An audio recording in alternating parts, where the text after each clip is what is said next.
Shalom Aleichem, bertemu kembali dalam kasih Kristus Yesus yang baik. Mari bersama-sama kita datang kepada Tuhan, merasakan hadiratnya, menikmati hadiratnya, dan mengalami hadiratnya dalam kehidupan kita. Sehingga ibadah kita tidak menjadi sia-sia. Karena setiap ibadah ada pengorbanan waktu, pengorbanan perjalanan, dan lain sebagainya.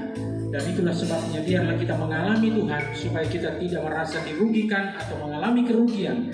Karena ibadah itu besar keuntungannya jika kita melakukannya dengan sungguh-sungguh dan dengan mengasihi Tuhan. Mari bersama-sama kita angkat satu pujian, biar seluruh bumi memuji kebesaran Tuhan kita. Haleluya.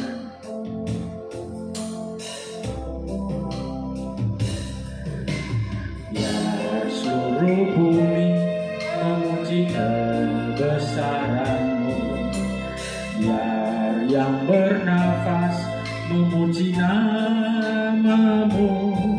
Engkau layak terima pujian, segala puji bagi-Mu. Biar seluruh bumi memuji kebesaran-Mu, biar yang bernafas memuji nama-Mu. Engkau layak terima pujian, segala puji bagi-Mu. Pujilah Tuhan seluruh umat-Nya. Tinggikan Dia, masyurkan nama-Nya. Beri Dia hormat, pujian, agungkan Dia, muliakan nama-Nya. Biar seluruh bumi memuji kebesaran-Mu, biar yang bernafas memuji nama-Mu. Engkau layak terima pujian, segala puji bagi-Mu. Pujilah Tuhan seluruh umat-Nya. Tinggikan Dia, masyurkan nama-Nya. Beri Dia hormat, pujian, agungkan Dia, muliakan nama-Nya. Pujilah Tuhan seluruh umat-Nya. Tinggikan Dia, masyurkan nama-Nya. Beri Dia hormat, pujian, agungkan Dia, muliakan nama. Pujilah Tuhan, katakan sekali lagi. Pujilah Tuhan seluruh umat-Nya. Tinggikan Dia, masyurkan nama-Nya. Beri Dia hormat, pujian, agungkan Dia, muliakan nama-Nya. Muliakan nama-Nya. Muliakan nama-Nya.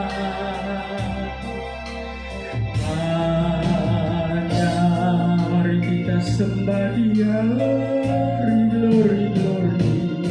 Glory, Gloria, haleluya. Kuduslah Bapa, Putra, Roh Kudus, kami tinggikan, kami dimuliakan. Layak Engkau terima sembah, layak Engkau terima pengagungan. Kami umat-Mu, umat yang memuji nama-Mu, umat yang meninggikan Engkau, umat yang mengasihi Engkau, umat yang Engkau kasihi. Terima kasih Tuhan, kebaikan-Mu tiada henti terjadi. Engkau baik, Engkau sungguh baik, Engkau amat baik, Engkau segala-galanya, kebaikan-Mu kekal, kasih-Mu, kasih-Mu, kami puji nama-Mu, Engkau layak. Kudus, kudus, kudus, kudus, kudus,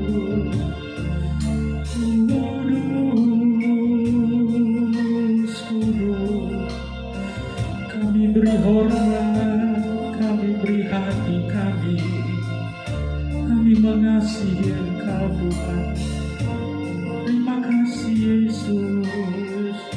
Haleluya.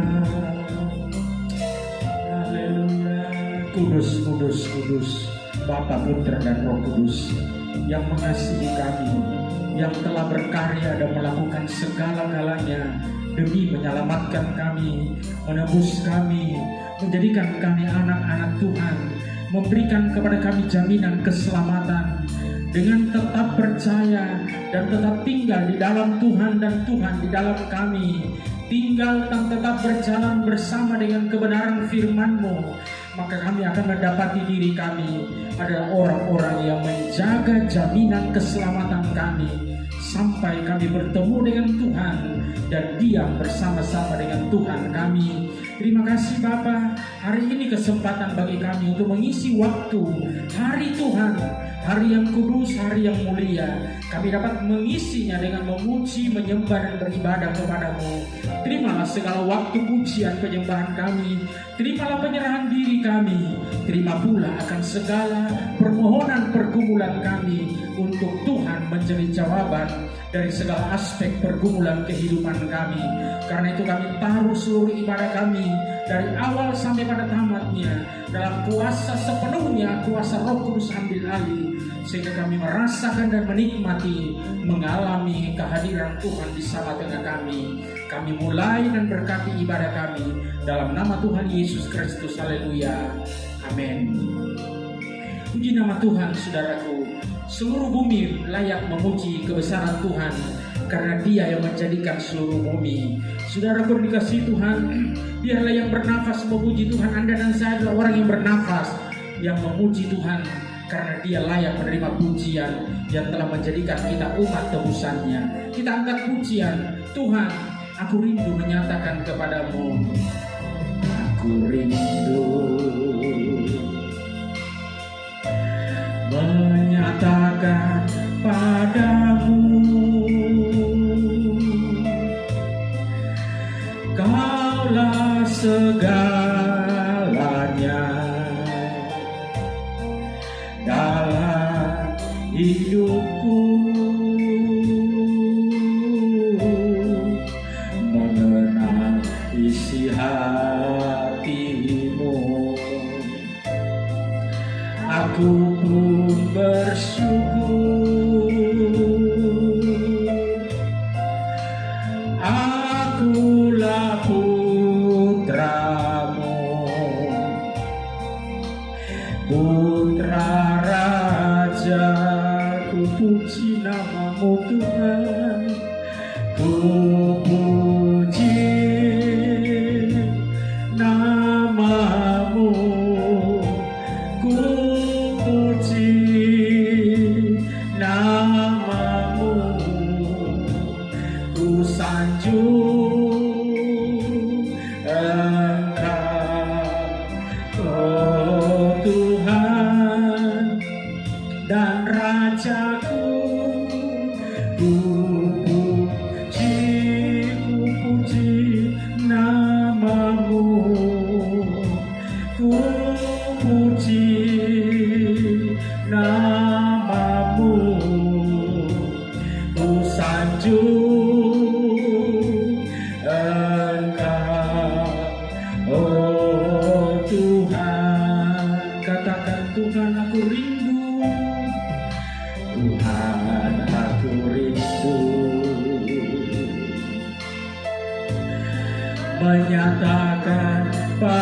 padamu,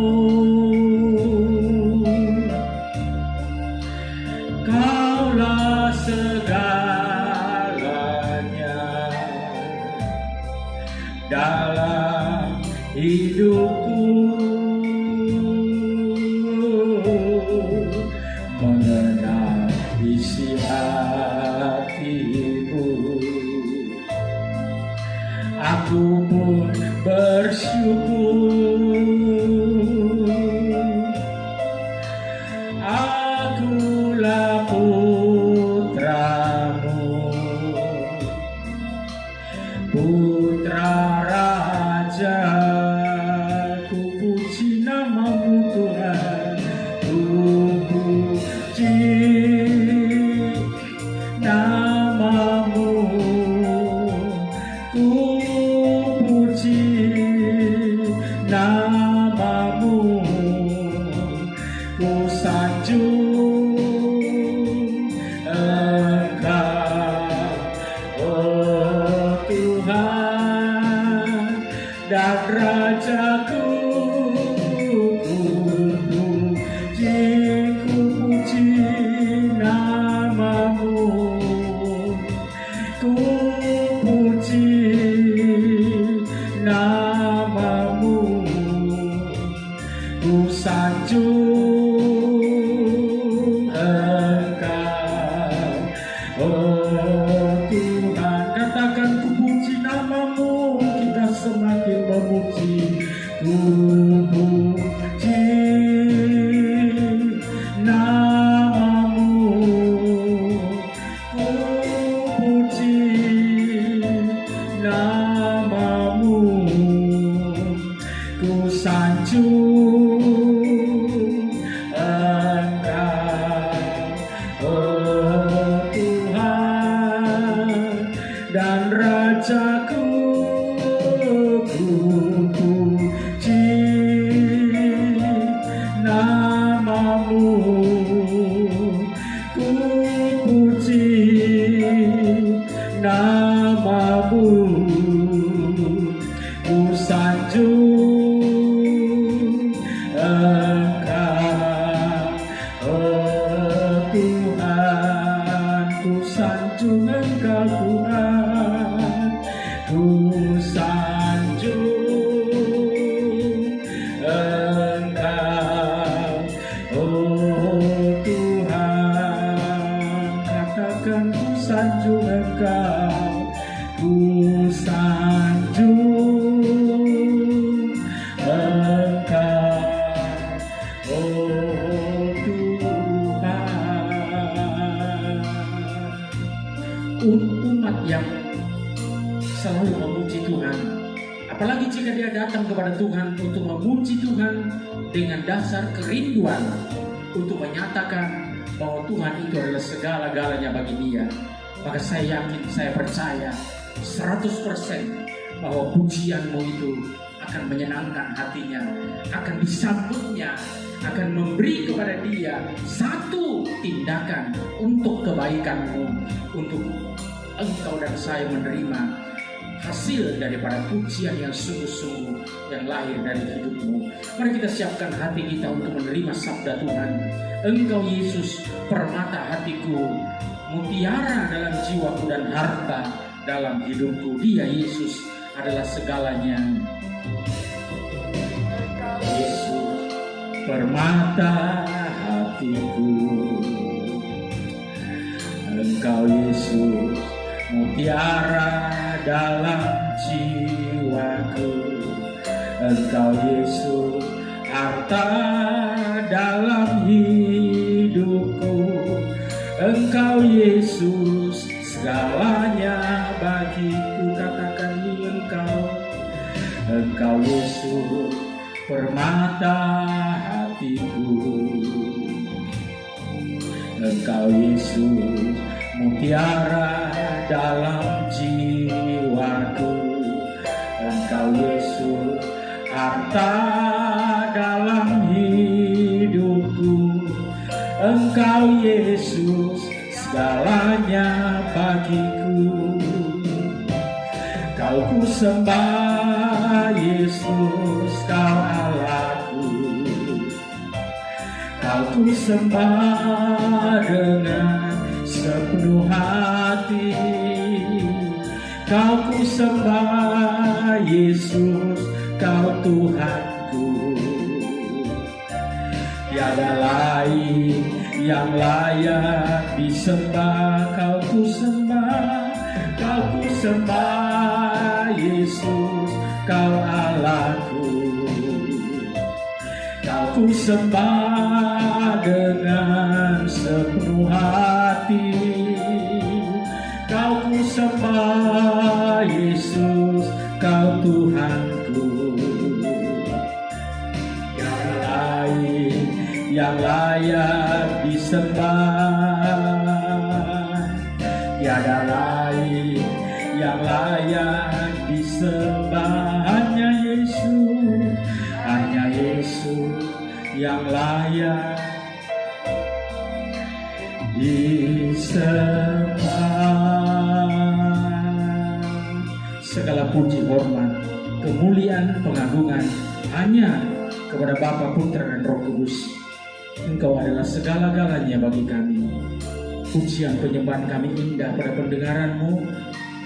Tuhan menerimanya, Tuhan memberkatinya, dan Tuhan ingat kepada kami dalam jalan hidup kami pada hari esok dan sepanjang minggu ini. Saatnya hati kami tenangkan untuk menerima sabda kasih-Mu. Jiwa kami berserah kepadamu, haus dan rindu akan firman-Mu. Itulah hati dan jiwa dan hidup kami. Berfirmanlah karena kami telah siap mendengar. Dalam nama Tuhan Yesus Kristus kami berdoa. Haleluya. Amin. Puji nama Tuhan, kita bersyukur Tuhan kita baik dan selalu baik. Sungguh baik dan amat baik dalam hidup kita. Karena itu kita mengambil tema hari ini. Kita juga harus bersikap baik. Kita harus hidup baik, kita harus hidup berkenan kepadanya. Itulah hidup yang benar di mata Tuhan. Itulah hidup sesuai dengan tema jangan usik bahagian Tuhan. Kita mengambil tema jangan usik atau mengusik bahagian Tuhan. Kita membaca kitab Yosua pasal 7 ayat 1, lalu saya lanjutkan ayat 10 dan ayat 11. Yosua pasal 7 ayat 1, 10 dan 11. Begini bunyi firman Tuhan. Tetapi orang Israel berubah setia dengan mengambil barang-barang yang dikhususkan itu, karena Akan bin Karmi bin Sabdi bin Serah dari suku Yehuda mengambil sesuatu dari barang-barang yang dikhususkan itu. Lalu bangkitlah murka Tuhan terhadap orang Israel. Ayat yang ke-10. Lalu berfirmanlah Tuhan kepada Yosua, bangunlah, mengapa engkau sujud demikian? Orang Israel telah berbuat dosa. Mereka melanggar perjanjianku yang kuperintahkan kepada mereka. Mereka mengambil sesuatu dari barang-barang yang dikhususkan itu. Mereka mencurinya dan menyembunyikannya, dan mereka menaruhnya di antara barang-barangnya. Saudara yang dikasihi Tuhan, inilah satu peristiwa, satu kasus yang sangat menyedihkan dari seorang yang tidak tahan dan tidak mampu untuk tetap taat kepada Tuhan dan percaya pada firman-Nya. Mungkin dia berpikir bahwa kalau sekarang Tuhan berkata jangan memiliki atau ambil yang telah dikhususkan Tuhan, mungkin pikirannya, oh mungkin nanti akan datang akan terjadi hal yang sama. Inilah pikiran yang menyesatkan manusia, karena hati manusia itu cenderung untuk menginginkan sesuatu yang bukan haknya, mencuri atau serakah dalam kehidupan mereka. Saudara yang dikasihi Tuhan, ini saat atau peristiwa di mana bangsa Israel baru saja menyeberang sungai Yordan dengan mujizat yang besar. Kalau Musa keluar dari tanah Mesir harus melewati Laut Kulsum, dan Tuhan belah Laut Kulsum sehingga bangsa Israel berjalan di tengah-tengah kekeringan, lalu melakukan perjalanan panjang. Seharusnya tidak begitu panjang. Kalau mau sangat singkat, hanya 1 minggu sampai di tanah perjanjian. 1 minggu. Tapi karena Tuhan mau melatih mereka sedikit berperang, maka Tuhan membuat 2 tahun. Supaya mereka mulai dilatih, dibentuk menjadi tentara, menjadi laskar. Karena mereka harus bertindak untuk melakukan perintah Tuhan, merebut tanah perjanjian yang telah didiami oleh bangsa-bangsa lain, yang telah mencapai puncak dosa mereka sampai sempurna. Jadi harus dibasmi, harus dihilangkan. Jadi 2 tahun Tuhan latih mereka. Pada waktu genap 2 tahun Tuhan berkata kepada Musa, sekarang naiklah dan rebut akan tanah yang telah kuberikan, kujanjikan kepada Abraham, Ishak dan Yakub. Tapi Musa berpikir-pikir, bangsa Israel berpikir-pikir, oh kalau gitu kita mengintai dulu. Tuhan berkata, baik, intai. Dikirim 12 pengintai. Dan kita tahu akhirnya 12 pengintai itu tersesat 10 dengan berita yang bohong, dusta, melebih-lebihkan, membesar-besarkan lawan, mengecilkan kuasa Tuhan, mengecilkan diri mereka, ya, kembali kepada sifat karakter budak yang ketakutan terhadap musuh. Akhirnya mereka tidak mau. Mereka melanggar perintah Tuhan. Akhirnya Tuhan berkata, baiklah, kalau kamu tidak mau, kamu lebih suka berjalan panjang, silakan. 40 hari kamu pergi mengintai, maka 40 tahun, 1 hari 1 tahun, 40 tahun kamu akan lewati berputar di jalan yang seharusnya hanya seminggu perjalanan, 40 tahun harus kamu jalani. Tapi mereka tidak belajar. Dimulai dengan mujizat telur kosong dibelah, masuk ke tanah Kanaan. Sekarang sudah selesai masa pembentukan, masuk ke tanah Kanaan, melewati sungai Yordan yang sedang airnya meluap karena musim. Air sungai Yordan meluap. Tapi Tuhan berkata kepada Yosua, belah sungai Yordan itu, berjalan kembali dalam kekeringan, sebagaimana Musa kuperintahkan belah laut kosong berjalan kekeringan. Mereka harus membelah sungai Yordan, berjalan dalam kekeringan. Sudah boleh bayangkan kalau sungai dibelah, bukan 2 tembok seperti laut kosong, karena laut harus 2 tembok kiri kanan. Kalau sungai tidak, saudaraku, 1 tembok, karena air kan mengalir dari sana terus ke sana. Yang di sini habis mengalir, yang dari atas mengalir terus. Saudara boleh bayangkan tembok air itu terus naik terus sampai sudah tidak bisa dilihat tingginya, karena harus setinggi sepanjang 3 juta umat Israel harus menyeberang. Laskar saja 603.000. Kali anak-anak, wanita tidak dihitung pada waktu itu, tidak seperti sekarang, ya. Pasukan Israel itu banyak wanita, dulu tidak ada wanita. Anak-anak di bawah 20 tahun, berapa anak-anak orang Israel? Mereka membiak dengan cepat. 3 juta orang lewat. Jadi saudaraku, betapa lamanya itu. Mereka tidak berlari-lari, mereka tidak tergesa-gesa, mereka tidak disuruh tergesa-gesa. Karena tabut Tuhan berdiri yang dipandu, dipikul itu, berdiri di tengah-tengah sungai Yordan. Air tidak akan mau menerjang tabut Tuhan. Terlalu takut air sungai Yordan, sehingga mereka menahan dirinya sampai naik ke atas. Sampai nanti tabut terakhir menyeberang, setelah sungai Israel menyeberang, tabut menyeberang, baru air meluap. Alam saja tahu takut akan Tuhan dan menuruti perintah Tuhan. Jangan manusia tidak melakukan hal yang sama. Karena itu saudaraku, berkat Tuhan dan janji Tuhan itu ya dan amin. Paulus berkata di janji Bapa itu dalam Kristus Yesus adalah ya dan amin, bukan tidak dan ya. Karena itu saudara kasih Tuhan, kita melihat salah jika akan berpikir bahwa mungkin Tuhan tidak mau memberikan kita berkat lagi. Sehingga dia berkata, jangan ambil berkat sedikit pun. Semuanya harus di bumi hanguskan, dan yang lain, kalau logam, barang logam, harus dibawa menjadi milik Tuhan, dikhususkan untuk Tuhan, untuk bait suci Tuhan, untuk harta rumah Tuhan.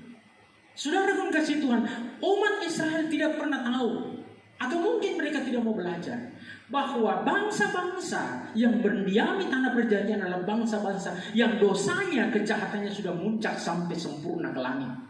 Mereka harus dipunahkan, seperti Tuhan memunahkan seluruh dunia pada zaman Nuh, karena tidak ada lagi manusia yang tidak berdosa selain keluarga Nuh.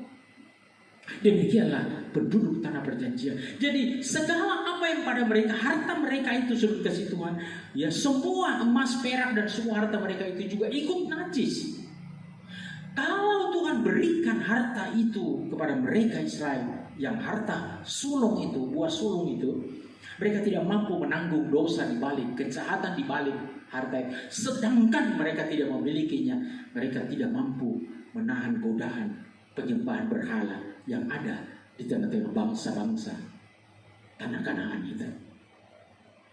Karena itu Tuhan mau menguduskan umat Tuhan tetap kudus, sehingga dia mengambil buah sulung itu yang penuh dengan hasil kejahatan itu, supaya disucikan melewati api, lalu menjadi milik rumah Tuhan. Nanti setelah itu mereka tidak mampu menerima berkat dari. Bayangkan saudaraku, ini hanya kota, mungkin satu raja saja lah, katakan kota Yeriko satu raja. Ya, Yosua sering kasih Tuhan membunuh atau mengalahkan berapa raja di tanah perjanjian? 30 raja lebih. Jadi satu kamu berikan itu Tuhan, 30 lebih raja-raja, bahkan 50 akhirnya semuanya raja-raja. Dari harta raja-raja itu kamu bagi semuanya. Tuhan hanya minta yang pertama, yang sulung, buah sulung, bunga-bungaran, karena itu bahagia dan serupa dan sejalan dengan hukum perayaan atau hukum Tuhan, saudara. Nah, di sini kita mengambil, jangan mengusik bahagian Tuhan. Akan saudara kasih Tuhan, ya sudah diperingatkan. Jadi bangsa Israel itu sebelum melakukan saudara kasih Tuhan sesuatu, mereka diperingatkan. Di dalam Yosua pasal yang ke-6, tadi pasal 7 kita baca, pasal 6 ayat 18-19. Firman Tuhan sudah datang kepada Yosua, sampaikan kepada bangsa Israel bahwa jangan lakukan itu. Ya, jangan lakukan. Dikatakan ayat pasal 6 ayat 18-19. Tetapi kamu ini jagalah dirimu terhadap barang-barang yang dikhususkan itu, yang untuk dimusnahkan, supaya jangan kamu mengambil sesuatu dari barang-barang yang dikhususkan itu setelah mengkhususkannya, dan dengan demikian membawa kemusnahan atas perkemahan orang Israel dan mencelakakannya. Segala emas dan perak serta barang tembaga besi adalah kudus bagi Tuhan. Semuanya itu akan dimasukkan ke dalam perbendaharaan Tuhan. Jadi sudah diperingatkan. Sudah dikasih Tuhan, kalau sesuatu yang sudah diperingatkan, itu berarti sudah dikasih Tuhan, mereka tidak harus melakukan hal itu. Karena hal itu tidak baik bagi mereka. Hal itu bisa merusak akan rohani mereka dan kekudusan hidup mereka. Hal itu akan membuat mereka menjadi orang yang tidak mentaati firman Tuhan, atau sudah dikasih Tuhan lebih lagi menghina akan firman-Nya. Saudara pun dikasih Tuhan, banyak kali mungkin kita sudah dengar atau tahu sesuatu, bahkan sempat mungkin kita dapat mengucapkannya, Tuhan aku mau taat, aku mau mengasihi Kau dan lain sebagainya, aku mau melakukan kehendak-Mu. Beda dengan Yakub. Pada waktu Yakub diberi mimpi di mana ada tangga turun dari langit, dari sorga ke bumi, dan malaikat Allah turun naik. Dan dia terbangun dan dia berkata, inilah rumah Tuhan, inilah pintu sorga. Dan dia berdoa di situ, dia berkata, Tuhan, kalau Engkau membuat perjalananku berhasil, maka aku akan menyisihkan 1/10 atau 10% untuk kupersembahkan kepada seluruh yang Tuhan berikan. Persepuluhan itu bukan dari hukum Taurat, sama seperti iman bukan dari hukum Taurat. Hukum Taurat itu terbit setelah 430 tahun setelah iman. Demikian juga setelah persepuluhan, karena Abraham, Ishak dan Yakub melakukan hal itu. Jadi 430 tahun baru dijadikan hukum tertulis dalam hukum Taurat. Jadi iman atau berjalan dengan iman, berjalan atau melakukan firman dengan persepuluhan itu bukan dari hukum Taurat, tapi dari iman Abraham, Ishak dan Yakub. Saudara pun dikasih Tuhan, kita melihat itu dikhususkan untuk Tuhan. Jadi semua barang-barang khusus untuk Tuhan itu diberitahukan, jangan lakukan. Karena jika engkau melakukan, engkau merugikan dirimu sendiri. Banyak kali bahkan kita sudah dengar, kita sudah tahu, bahkan kita sudah mengucapkan hal-hal tersebut. Tetapi seringkali kita lupa bahwa sadar atau tidak sadar, justru seringkali kita melakukan hal yang sebaliknya, saudaraku. Demikianlah yang terjadi dengan Akan. Ya. Sebelumnya Elohim berkata, itu dikuduskan bagi bait sucinya. Berarti itu tidak baik untuk dia, tidak baik dan dapat merusak hidup siapapun yang melakukannya, menolak atau melawan firman Tuhan, atau membuat berdosa, bahkan bisa membinasakan. Dan itu yang terjadi pada Akan. Dia membayar sangat mahal. Oleh karena dia, beberapa puluh bangsa Israel kalah perang, dipermalukan, lalu sudah kasih Tuhan dibunuh berapa puluh akibat perbuatannya. Yosua menangis, sujud, menangis, mengoyakkan pakaiannya. Tuhan berkata, mengapa kamu sujud sedemikian? Berdiri. Bukan saatnya sujud, saatnya untuk membenahi diri. Ada dosa di antara kamu. Karena kalau tidak dosa, engkau tidak akan dapat dikalahkan. Israel, laskar Tuhan, tidak akan pernah dapat kalah dan dikalahkan. Mudah untuk mengalahkan Israel. Pucuk dia berbuat dosa, pucuk dia menyembah berhala, pasti dia kalah.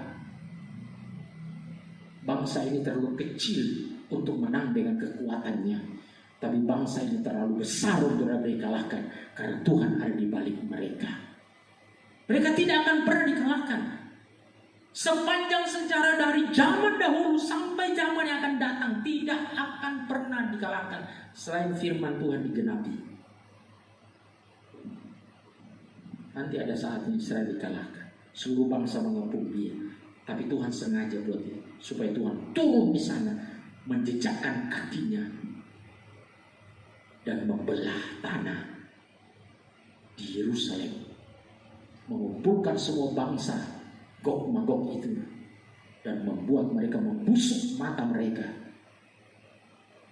dan seluruh persenjataan mereka. Semua mereka dibantai habis. Sekali lagi, Yosua harus membenahi Israel. Ada dosa di antara kamu. Akhirnya dibuatlah, saudara, pengundian dan didapati Akan. Akhirnya ditanya, benarkah? Akan berkata, ya benar, aku telah berdosa. Aku telah membuat kebinasaan terjadi antara bangsa Israel. Akhirnya dia harus menerima akibatnya. Dia harus dilenyapkan. Dia dan semua anak istrinya dan semua hartanya dikubur bersama-sama, dirajam. Saudaraku, kalau sesuatu yang tidak baik, karena Tuhan sudah peringatkan, hal buruk itu jangan lakukan. Sebelum hal itu terjadi, maka Elohim ingatkan agar manusia mencamkan menghindari musibah itu. Tapi memang dasar manusia adalah manusia serakah. Manusia itu mata hijau. Kalau melihat uang, kalau melihat harta, dia lupa segala-galanya. Karena itu suruh dikasih Tuhan, berhati-hati dengan hidup ini. Hidup ini tidak bergantung kepada apapun. Bahkan roti yang kita makan, kehidupan kita tidak bergantung pada roti itu. Firman Tuhan berkata, manusia hidup bukan hanya dari roti, tapi dari firman dari mulut Tuhan. Karena itu kalau engkau bersandar pada Tuhan, kalau engkau mengandalkan Tuhan, kalau engkau menjadikan Tuhan Yesusmu sebagai Tuhan yang menjaga hidupmu, engkau ada dalam dia dalam engkau bersandar, mengandalkan dia, engkau tidak perlu khawatir, engkau tidak perlu takut dengan apapun yang engkau makan, engkau minum, engkau pakai, engkau hidup. Hari esok bencana boleh datang, kerusuhan boleh datang, musibah boleh datang, tapi Tuhan ada bersama dengan orang-orang benar dan orang-orang kudus. Jangan engkau mau dikalahkan dengan kejahatan itu, tapi kalahkanlah kejahatan itu dengan kebaikan. Dalam Alkitab sudah dikasih Tuhan banyak poin-poin atau makna atau lambang-lambang dari yang disebut barang-barang kudus atau bagian khusus Elohim. Abraham, Isa dan Yakub itu, ya, sebagai ketetapan hukum Elohim. Ada banyak daftar kalau saya mau sebutkan, ya, termasuk di dalam jika seseorang berjanji atau bernasar, itu juga menjadi kudus apa yang dinasarkan. Karena itu sudah dikasih Tuhan, misalnya saya peralatan yang maha kudus, peti perjanjian atau tabut, ya, sudah dikasih miksbah dupa misalnya dalam ruang suci, miksbah roti yang ada di tempat kudus juga, ya, pelita sudah dikasih Tuhan, ya, atau menorah itu ada juga di dalam tempat suci, ada juga miksbah korban di halaman. Sudah dikasih semuanya itu barang-barang kudus. Ada yang terlalu amat kudus. Misalnya saja saudara kasih Tuhan, peti perjanjian. Itu tidak bisa dilihat sampai pada tingkat saudara kasih Tuhan, peti perjanjian itu bahkan Harun. Sebab pada waktu Harun masuk setahun sekali di tempat Maha Kudus, tempat Maha Kudus itu harus diberi asap kemenyan. Asap dupa itu memenuhi seluruh ruang Maha Suci. Baru Harun masuk memercikan darah di depan mezbah itu, tabut perjanjian itu maksud saya. Ya. Jadi boleh dikata penglihatan Harun itu harus ditutupi dengan asap untuk tidak melihat tabut. Apalagi menjamanya. Bahkan kalau Musa tidak taruh dua loh batu dalam tabut, mungkin dia tidak bisa jamah. Itu pun mungkin dia tidak jamah. Selain tutupnya dibuka. Sebab tutup itu sudah bisa saja dijamah. Karena bagian daripada tabut itu berbicara tentang Allah Bapa, tutupnya itu di mana Harun menghadap, dipercikan darah, itu berbicara sang putra. Sang putra yang menjadi tameng atau pengantara antara Bapa yang tidak kelihatan. Jadi Musa pun bahkan tidak bisa jamah itu. Selain dia masukkan, diambil tutup lalu dia masukkan itu. Sudah bisa tongkat Harun atau buli-buli berisi mana dan 2 loh batu. Setelah itu ditutup, tidak pernah lagi dia dapat masuk ke situ. Ditempatkan di ruang Maha Kudus. Pada waktu mau dibawa itu tirai itu langsung disuruh menutupi, jadi tidak dilihat oleh imam-imam. Jadi bahkan tidak bisa dijamah, dilihat. Bayangkan seorang saudara kasih Tuhan, kelalaian seorang yang bernama Usa, ya. Usa, saudara kasih Tuhan, di dalam 2 Samuel, ya. Saudara kasih Tuhan, bagaimana Usa ini saudara kasih Tuhan tewas disambar Tuhan. Dikatakan ketika mereka sampai ke tempat pengirikan Nakon, dan Usa mengulurkan tangannya kepada tabut Allah itu, lalu memegangnya karena lembu-lembu itu tergelincir, maka bangkitlah murka Tuhan terhadap Usa. Allah membunuh dia di sana karena ketelodorannya. Susah bahasa Indonesia lama. Teledor, ya. Ia mati di sana dekat tabut Allah. Teledor itu lalai, teledor itu tidak sebagaimana mestinya. Usa ini bin Abinadab, dia seorang Lewi. Seorang Lewi tahu persis mereka tidak bisa melihat, mengintip tidak bisa, apalagi menjamah, saudara. Kalau saudara kasih Tuhan, lembu yang memuat tabut itu tergelincir, biarkan dia. Tuhan tidak bisa ditolong dengan cara itu. Tuhan tidak butuh ditolong. Kalau sudah dilarang ya tidak bisa. Mau itu jungkir balik itu tabut, biarkan saja. Karena hukum tidak boleh engkau jamah. Mungkin niat manusiawinya dia mau jamah karena dia tidak mau tabut itu tergelincir. Tidak akan tergelincir. Itu pikiranmu. Godaan bagi Usa untuk melakukan, Tuhan menyambar dia pada waktu. Karena Daud sudah salah dari awal. Kesalahan Daud adalah apa, saudara? Itu tabut tidak bisa dimuat oleh lembu, tidak bisa. Pada waktu orang Filistin mengembalikan tabut, memang dimuat di lembu, karena itu bangsa kafir. Orang Filistin melakukannya, tapi bangsa Israel tidak bisa. Tabut itu harus dipikul di pundak. Itu pun suku yang telah ditetapkan, suku khusus, ya. Siapa lagi nama sukunya? Itu suku itu saja yang bisa pikul. Tidak bisa, tabutnya tidak bisa karena sudah ditutup berlapis-lapis. Hanya itu setelah dipasang, sudah ditutup rapat, baru dia masuk ambil. Nah, kita melihat akan melakukan hal yang salah. Daud sudah melakukan hal yang salah dari awal, walaupun dia marah setelah itu. Dia takut, memang dia harus takut kepada Tuhan. Dia harus hormat pada Tuhan, sekalipun dia dikasihi Tuhan. Kita mengasihi Tuhan bukan membuat kita menghilangkan hormat kita yang amat pantas kita berikan untuk Tuhan. Ya. Yesus mungkin kekasih jiwa kita. Yesus adalah kakak sulung kita, karena dia adalah buah sulung kebangkitan kita. Dia adalah kekasih jiwa kita. Dia adalah segala-galanya, sahabat kita. Tapi tidak membuat mengurangi akan rasa hormatmu, takutmu akan dia.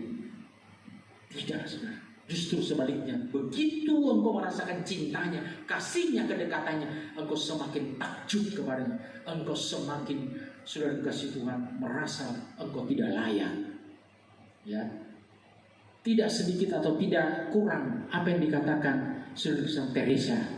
Ya, saudaraku, Bunda Teresa itu, dia berkata, semakin aku dekat dengan Tuhan, semakin aku merasakan hadiratnya, semakin aku sadar aku semakin tidak layak di hadapannya.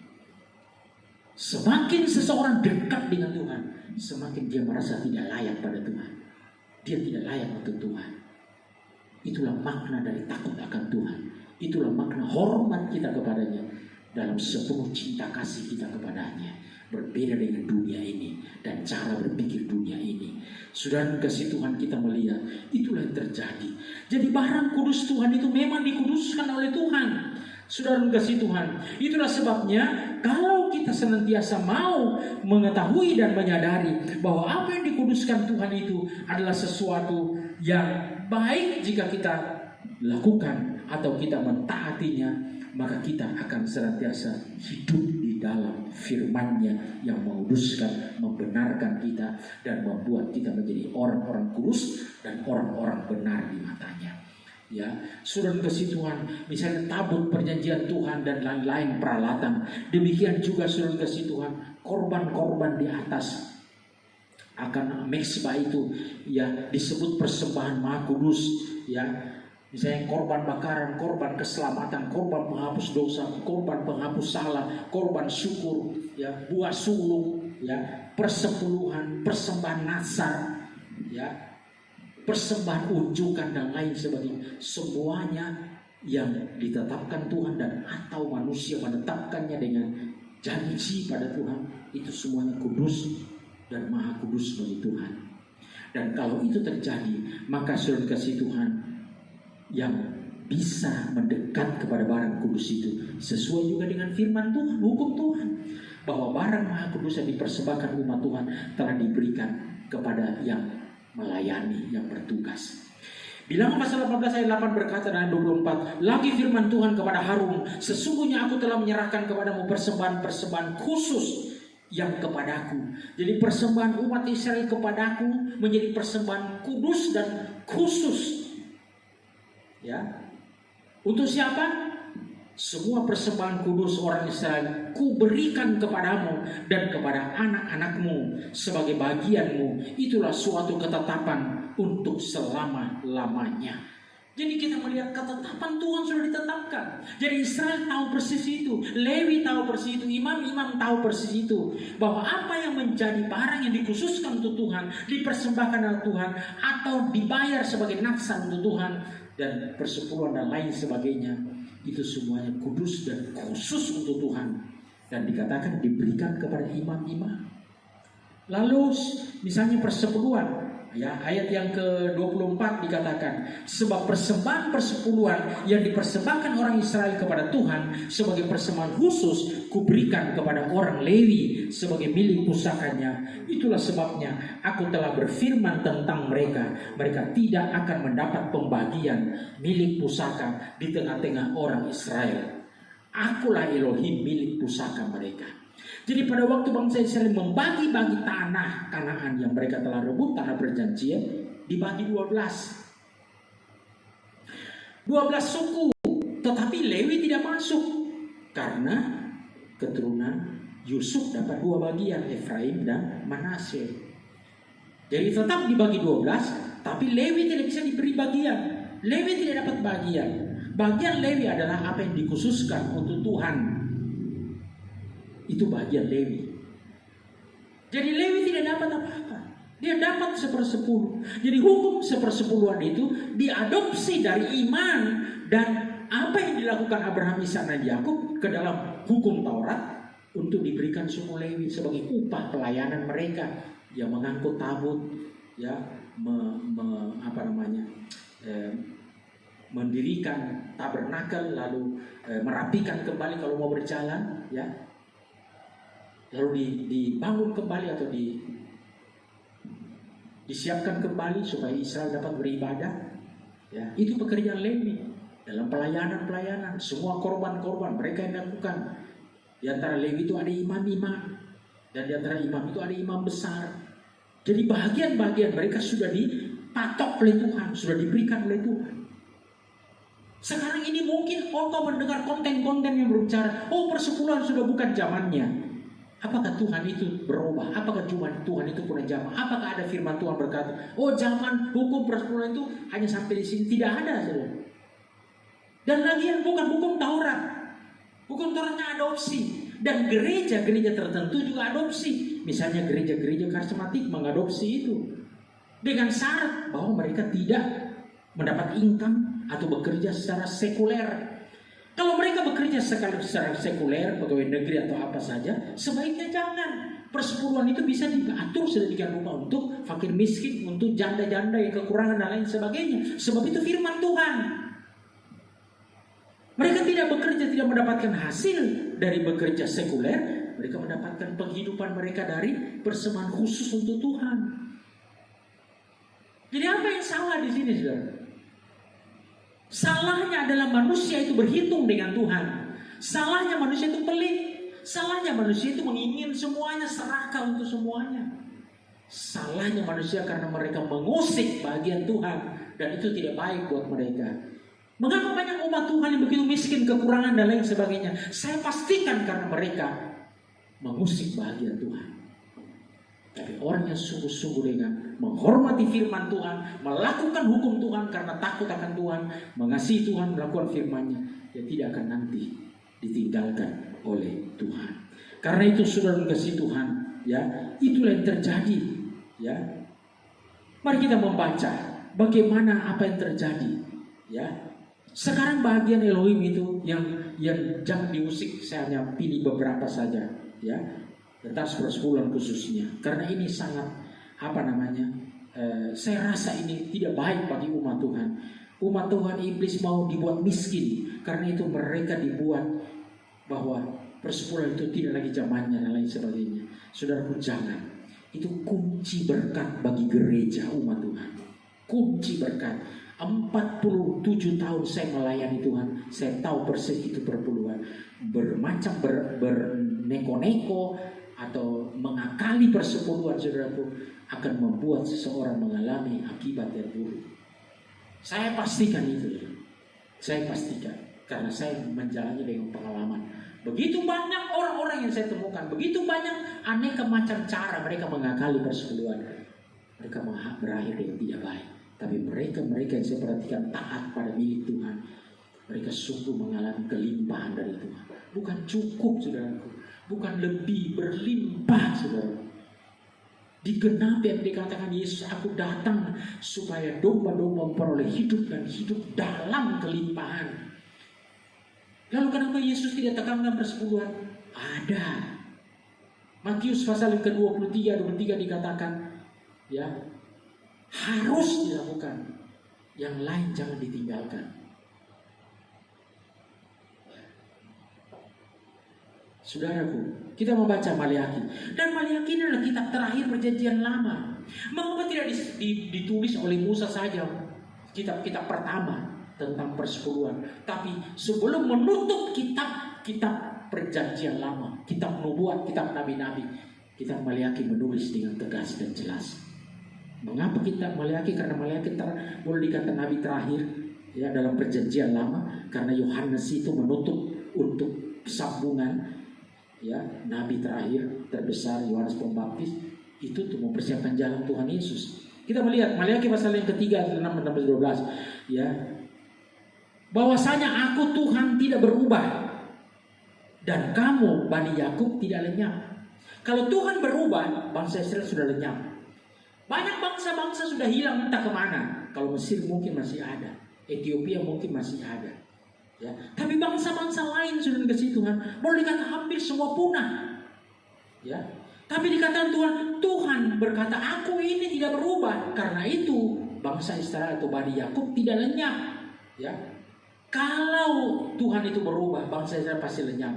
Kalau Israel berubah, maka mereka akan dibuang. Jadi kalau Israel berubah, mereka dibuang. Tapi kalau Tuhan berubah, bangsa Israel lenyap. Tuhan tidak berubah, bangsa Israel tetap ada dan harus tetap ada sampai akhir zaman.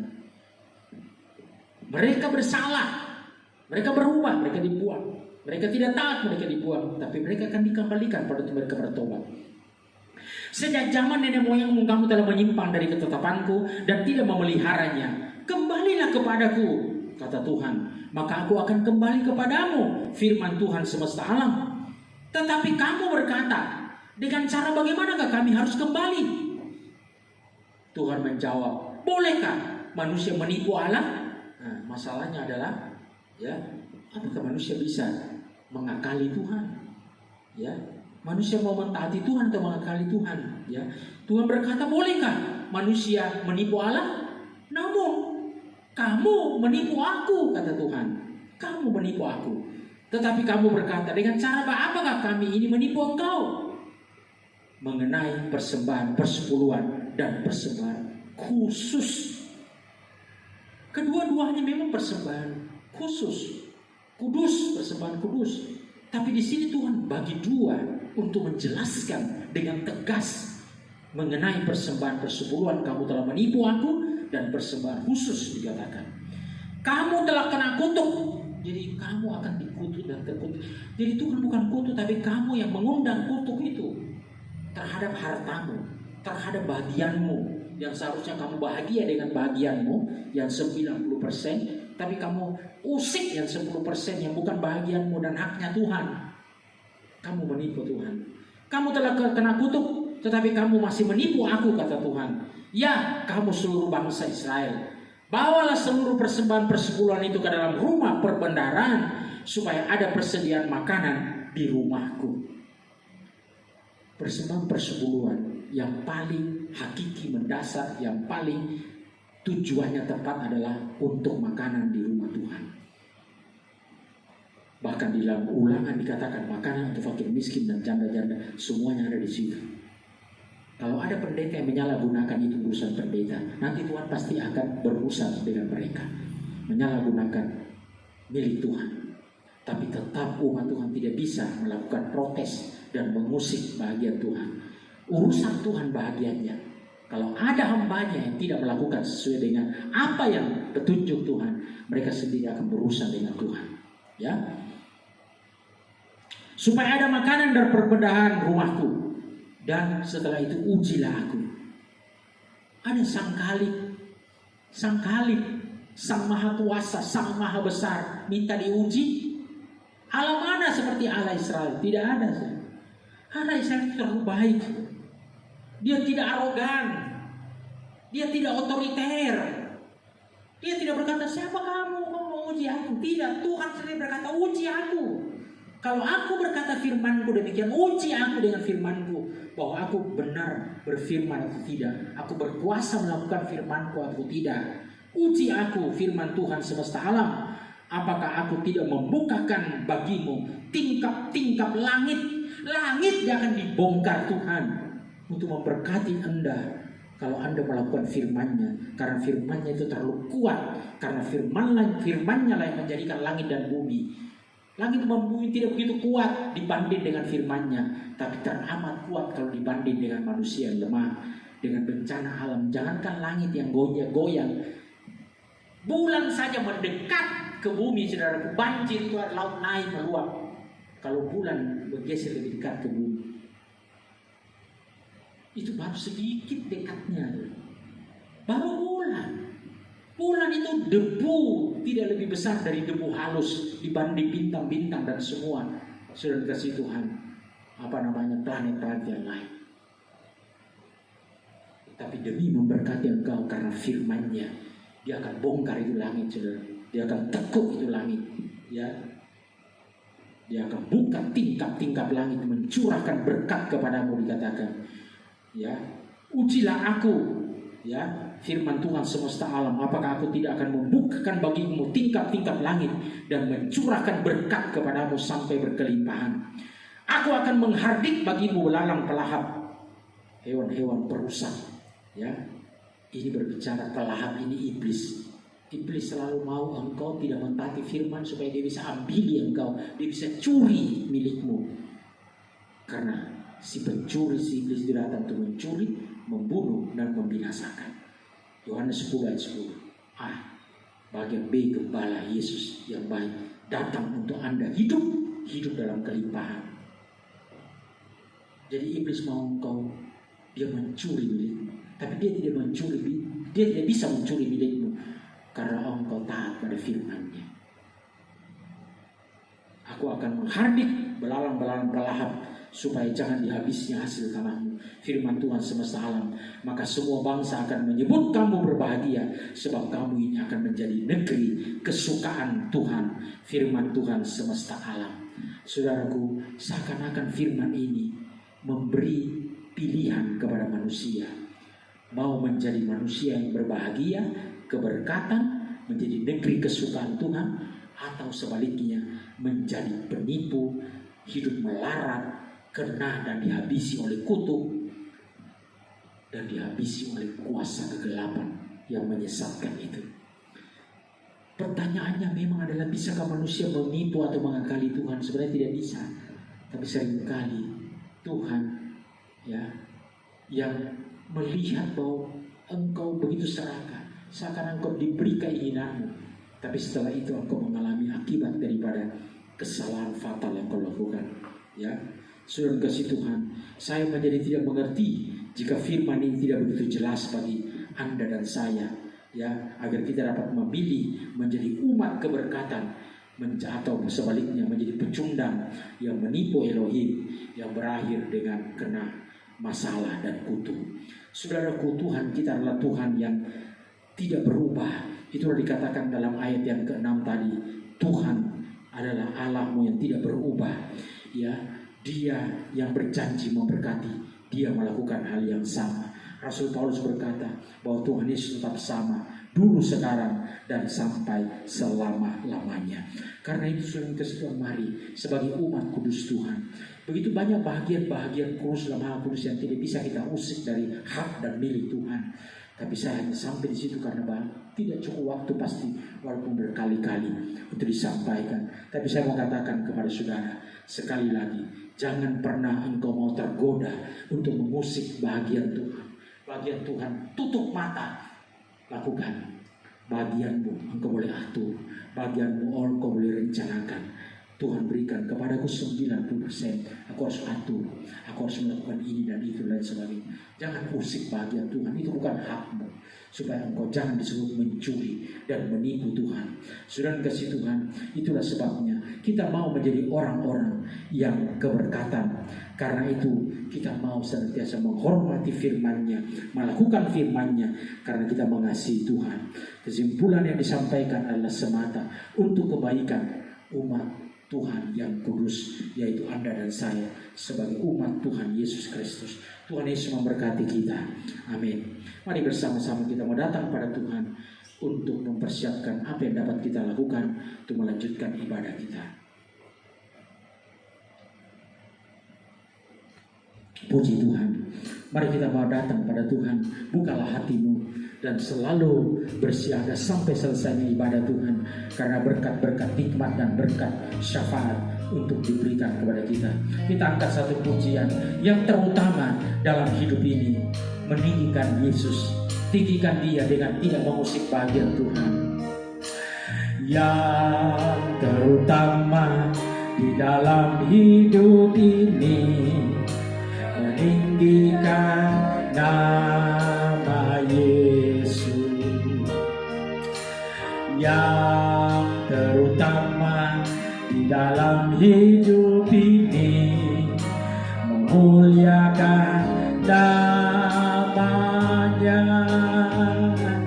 Haleluya, haleluya, saya mencinta Yesus. Haleluya, haleluya, saya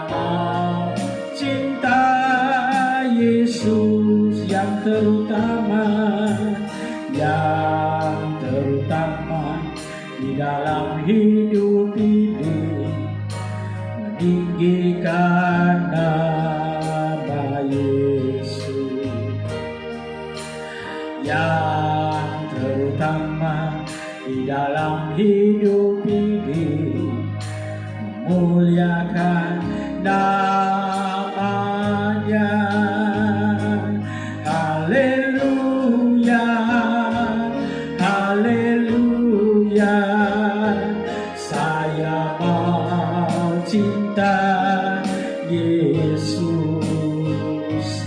Haleluya, haleluya, saya mau cinta Yesus. Katakan haleluya, haleluya, haleluya, saya mau cinta Yesus. Haleluya, haleluya, saya mau cinta Yesus. Saya mau cinta Yesus. Saya mau cinta Yesus. Inilah pengakuan dari mulut bibir kami yang mengalir dari hati kami, Tuhan. Kami rindu menerapkan cinta kasih kami kepadamu sejalan dengan firman-Mu yang kami dengar hari ini. Mari Tuhan buat kami tidak ikut mengusik bahagian Tuhan yang Tuhan sudah tetapkan dari firman-Nya. Tuhan yang tidak ada perubahan di dalamnya, dulu, sekarang, dan sampai selama-lamanya. Yesus Tuhan kami tidak berubah dan tidak ada bayang-bayang perubahan di dalamnya. Sehingga firman yang keluar dari mulutnya adalah ya dan amin dan tidak berubah. Karena itu hukum yang Tuhan berikan, salah satunya adalah hukum tentang persepuluhan yang Tuhan uraikan hari ini. Mari Tuhan, sejalan dengan pengakuan kami mau cinta Engkau, kami mau melakukan firman-Mu. Sebab kami tidak mau menjadi orang yang tidak diberkati, kami tidak mau menjadi orang yang tidak berbahagia, kami tidak mau menjadi orang yang bukan menjadi negeri kesukaan Tuhan, tapi sebaliknya kami mau menjadi orang keberkatan. Kami mau menjadi orang yang menjadi kekasih Tuhan, menjadi negeri kesukaan Tuhan, di mana kami hidup dalam keberkatan karena tangan Tuhan menjaga kami, karena kami tidak terikat dengan harta dunia, dengan segala penghasilan kami sekalipun. Karena itu dengan tegas, jelas, dan pasti kami menyisihkan yang menjadi bahagian khusus bagi Tuhan, yang kudus bagi Tuhan, untuk pelayanan Tuhan dan pekerjaan Tuhan, dan untuk pelayan-pelayan Tuhan. Karena itu Tuhan, hari ini Tuhan memberikan kepada kami rasa takut akan Tuhan untuk mentaati firman-Mu, agar kami tidak menjadi orang-orang yang mengusik akan bahagian Tuhan, yang membawa musibah, celaka, dan hal-hal yang tidak baik terjadi dalam kehidupan kami. Kami adalah umat Tuhan, hidup kami adalah kesaksian bagi semua mata yang melihat kami. Hidup kami adalah terang bagi semua yang melihat terang hidup kami dan keluarga kami. Karena itu jangan biarkan kesialan, musibah, kemelaratan, kemiskinan menjadikan kami menjadi pengemis dalam hidup ini. Oleh karena berkat-Mu berlalu dari hidup kami, karena kami tidak mentaati apa yang seharusnya kami taati, dari menghormati barang-barang Tuhan, barang yang dikhususkan Tuhan. Karena itu Tuhan, jauhkan kami dari keinginan-keinginan yang salah ini. Jauhkan kami dari keserakahan yang mematikan kehidupan kami dan rohani kami. Jadikan kami sekali lagi sebagai umat keberkatan, berbahagia dalam kehidupan kami. Terima kasih Bapa dalam sorga. Dialah Tuhan yang mengatur hidup kami. Firman-Nya berotoritas sepenuhnya dalam hidup kami, sehingga kami melangkah dalam takut akan Tuhan, menjadi umat yang kekasih, yang dikasihi Tuhan.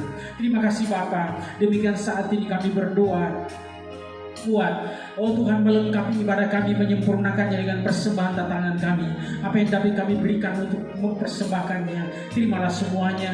Bukan nilainya Tuhan lihat, tapi dengan sepenuh hati, dengan segala keleluasan, dengan segala hormat, kerinduan kami melakukan apapun yang perlu kami lakukan. Karena semua yang kami miliki juga datangnya daripada Tuhan adanya.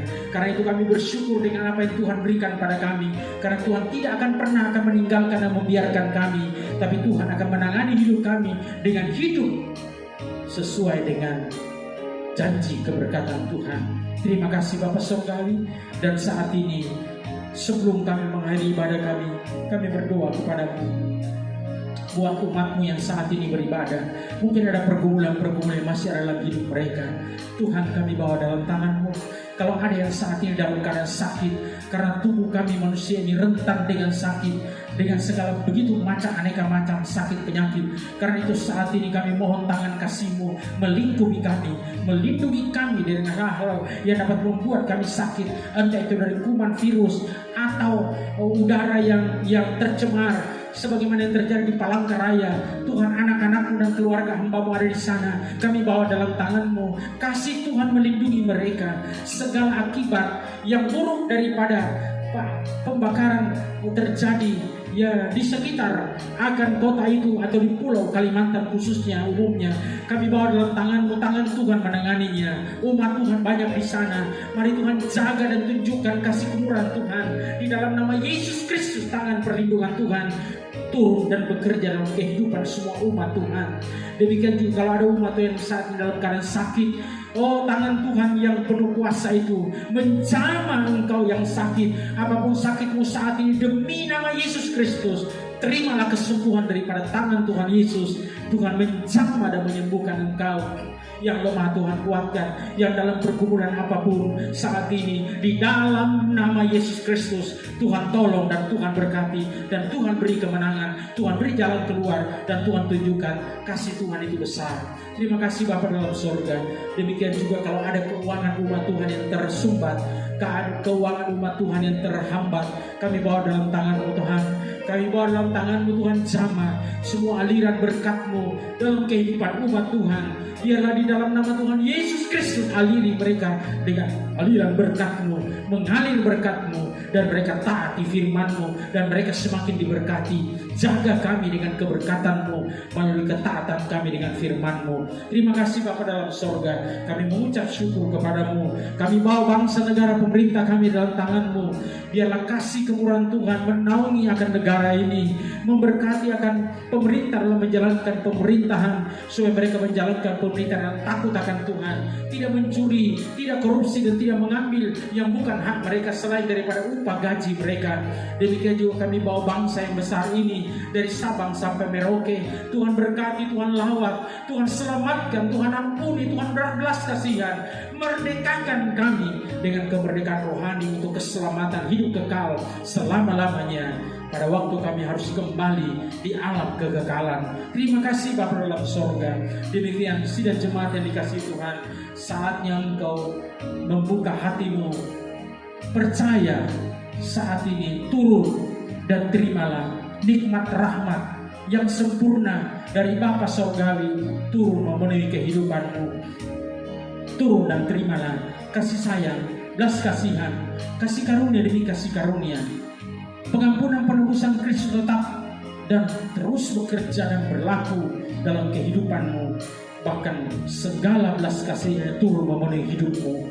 Di dalam nama Tuhan Yesus Kristus, Roh Kudus menaungi engkau, mendampingi engkau, menguatkan, menghibur, menyertai, menjaga iman, keselamatan dalam takut akan Tuhan sampai Maranatha, Tuhan datang kembali. Tuhan memberkati engkau dan melindungi engkau. Tuhan menyinari engkau dengan wajah-Nya dan memberi engkau kasih karunia. Tuhan menghadapkan wajah-Nya kepadamu dan memberi engkau damai sejahtera. Demikianlah aku meletakkan nama Elohim, Abraham, Ishak, dan Yakub atas umat kekasih Tuhan Yesus Kristus. Kita akhiri ibadah kita dengan doa yang sempurna yang Tuhan Yesus ajarkan kita berdoa bersama-sama demikian. Bapa kami dalam kerajaan sorga, dikuduskanlah nama-Mu. Datanglah kerajaan-Mu, jadilah kehendak-Mu di bumi seperti di sorga. Berikanlah kami pada hari ini makanan kami yang secukupnya, dan ampunilah kami akan kesalahan kami, seperti kami juga mengampuni orang yang bersalah kepada kami. Dan janganlah membawa kami ke dalam pencobaan, tapi lepaskanlah kami daripada yang jahat, karena Engkau lah yang mempunyai kerajaan dan kuasa dan kemuliaan sampai selama-lamanya. Amin. Shalom Aleichem. Tuhan memberkati seluruh ibadah kita. Sampai bertemu minggu terakhir 30 Agustus di waktu yang sama. Tuhan memberkati ibadah kita. Amin.